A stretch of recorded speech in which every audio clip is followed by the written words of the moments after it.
So guys, kakagising ko lang. Wala kaming pasok. Diba part 4 na to guys. Ay, nag-aya yung basti ko magse-celebrate kami ng birthday niya. So, magaganap daw to sa gaming store.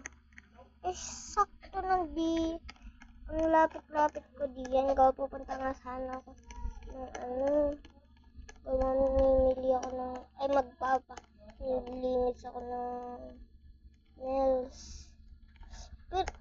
Pero gusto ko dito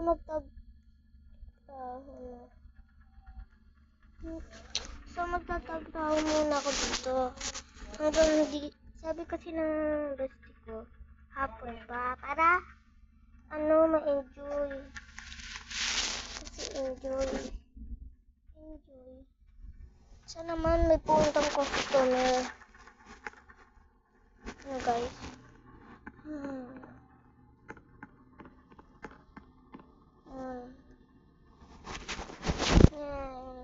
Ayan guys. Sana may pumunta na customer. Pero hanggang wala pang customer tayo.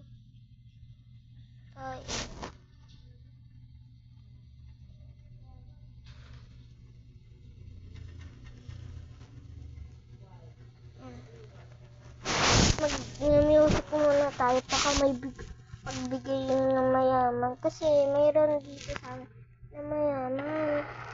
Ay, meron kami principal na mayaman. Mabait siya. Hindi niya pa kilala eh. Charot. Kilala niya ako syempre. Ay, nag-text na siya. Sabi niya, ngayon na daw kasi hapon na eh. Mag-aalas 3 na. Yay! Nasaan kaya sila ngayon? Dito muna tayo sa waiting shade. Diyan daw ako mag-intay. Wait lang. Dito muna ako mag-intay. So, malapit sa pagpapartihan namin. Yan. Dito muna ako guys. Hello? Anong sig? Ano ba to? Wait lang.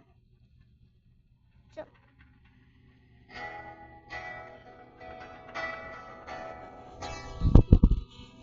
okay guys, comment kayo for part 5.